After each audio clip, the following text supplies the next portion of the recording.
It was a morning that began like any other at the military base in southern Nevada, a place where discipline ruled every breath and silence carried more weight than words, where orders were followed without hesitation and respect for rank was carved deep into every soldier's soul. But that morning, something was about to happen that no one would ever forget, something that would shake the very foundation of the base and forever change the way people looked at courage, pride, and dignity. For in the middle of the training grounds stood Lieutenant Emily Carter, a young officer barely 26, her boots covered in dust, her uniform pressed perfectly, her eyes sharp with focus and fire. She was known for her calm under pressure and her ability to lead men twice her age through chaos. But she was also known for something else, something that not everyone admired. Her refusal to bow down to arrogance masked as authority, and that trait would soon bring her face to face with a storm she could never have imagined.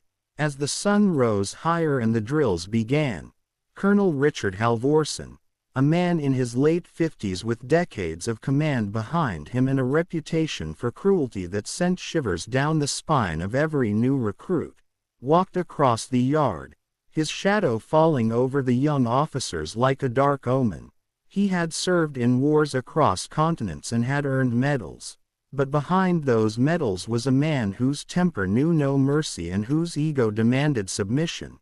And on that day, when he found Emily leading a tactical simulation without his prior notice, something inside him snapped. His boots struck the ground hard as he approached her, his voice slicing through the air like a whip, asking who had authorized her to make decisions without his approval. Emily, standing tall, her jaw tight but her tone respectful, replied that she had been following the updated command protocol. But her words only fueled his rage, for no reason other than the fact that she had spoken back in front of others. He stepped forward, inches away from her face, and before anyone could react, he grabbed her by the hair, pulling her head back as gasps filled the yard. The silence that followed was suffocating. Every soldier froze. No one dared move, for they all knew what defying a colonel could cost. But Emily did not flinch. Her heart pounded but her eyes did not waver. She looked straight into his eyes, and in that burning second, something unbreakable came alive inside her. Slowly she reached up, gripped his wrist, and with calm precision, twisted it off her head, forcing him to release his hold. The pain in his eyes was not physical. It was the shock of defiance, the disbelief that anyone would dare stand up to him.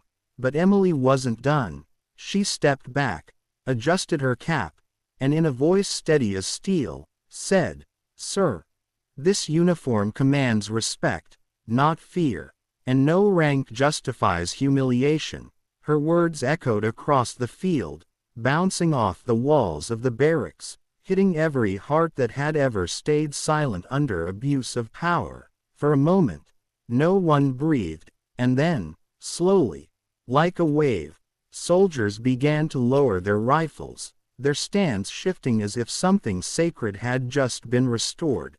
The colonel's face turned pale with fury, but before he could speak, Major Dawson, the second in command and a man known for fairness, stepped forward, his tone calm yet firm, reminding the colonel that physical assault on an officer was not only against regulation but a stain on the honor of the service itself.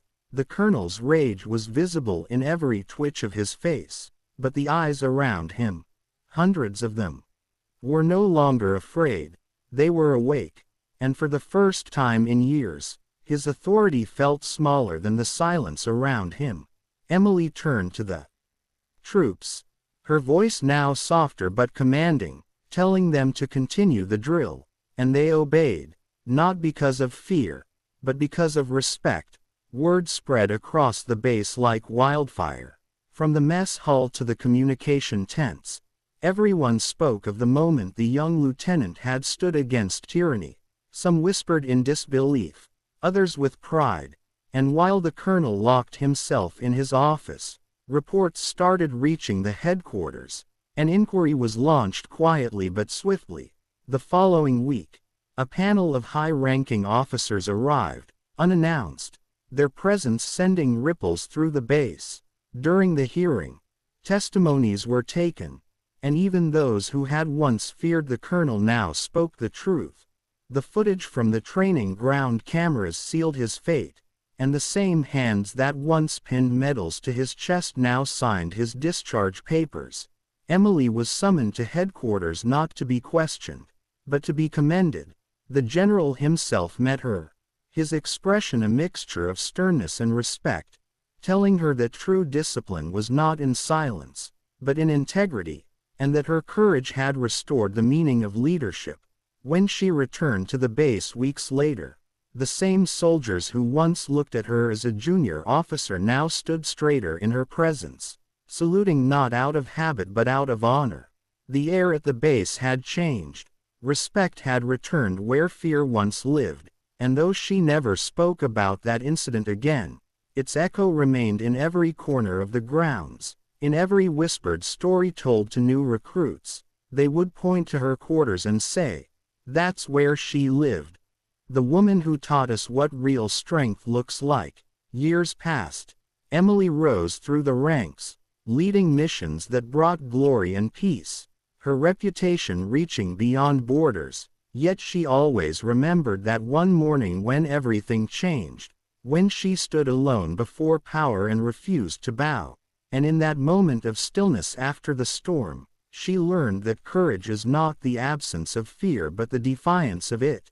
And somewhere in the long halls of memory, the base still stood, proud and quiet, forever marked by the day a colonel grabbed her by the hair, and she answered not with weakness, but with strength that silenced an entire army and awakened the soul of a nation.